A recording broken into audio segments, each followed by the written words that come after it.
amados hermanos, que Dios les bendiga. Vamos a continuar con nuestro estudio. Gracias al Señor por esa oportunidad que nos das de meditar en su palabra. Hoy vamos a analizar el capítulo 3 de Romanos. Y el capítulo 3 es una continuación aún del capítulo 2 que está hablando el apóstol Pablo del pueblo de Israel.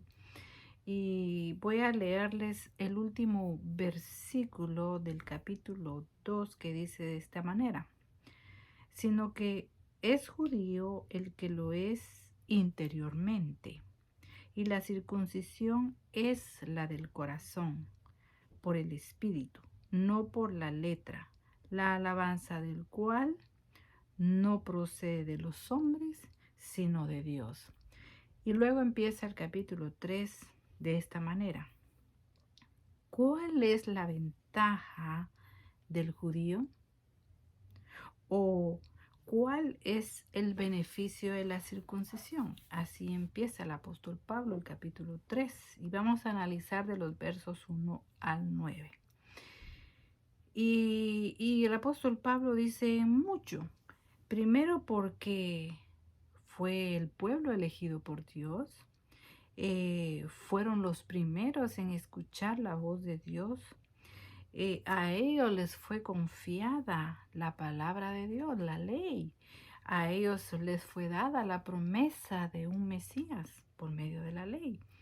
A ellos les fue dada la promesa de un reino eterno. Yo quiero leerles lo que dice Deuteronomio. Esto se lo está diciendo Moisés al pueblo de Israel. En el capítulo 4, les voy a leer el verso 7 y el 8, que dice: porque ¿qué nación grande hay que tenga un Dios tan cerca de ella como está el Señor nuestro Dios siempre que le invocamos? Está hablando de Israel. El verso 8. ¿O qué nación grande hay que tenga estatutos y juicios tan justos como toda esta ley que yo pongo hoy delante de vosotros? No había ninguna otra nación que tuviera esos privilegios. O sea, estos privilegios los tuvo el pueblo de Israel.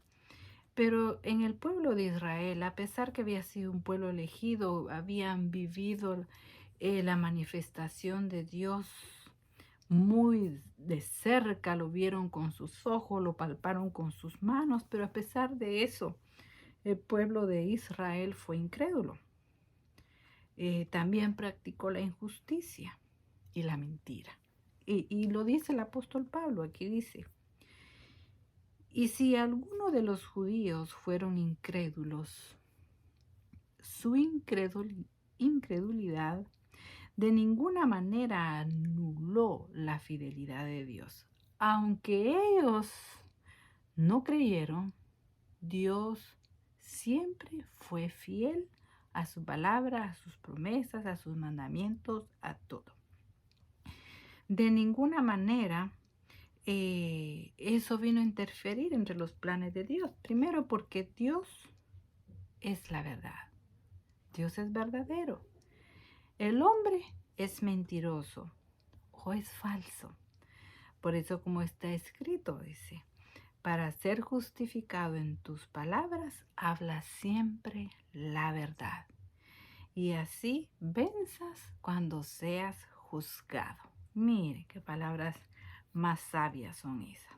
Y sigue el pueblo de Israel y dice: y si nuestra injusticia, dice el apóstol Pablo, hace resaltar la justicia de Dios, ¿qué diremos? ¿Será injusto Dios que da castigo? Hablo como hombre, porque como que lo negativo hacía resaltar a Dios. De ninguna manera. De otro modo, ¿cómo juzgaría Dios al mundo, diciendo quiénes son malos y quiénes son buenos? Ahora, si por mi mentira, dice el apóstol Pablo, la verdad de Dios abundó para su gloria, ¿por qué también yo soy aún juzgado como pecador? Si le estoy haciendo un favor a Dios, haciéndolo famoso con mis malas acciones. Mire, qué pensamiento, dice como hombre. ¿Y por qué no decir, hagamos el mal para que venga el bien? La condenación de los tales es justa, porque hay algunos, dice el apóstol Pablo, que nos calumnia afirmando que nosotros así decimos. Y eso no es así. Lo que yo quiero mostrarles con todo esto, dice el apóstol Pablo, es que todo ser humano, toda alma viviente es culpable, es pecador, tanto gentil como judío, es pecador.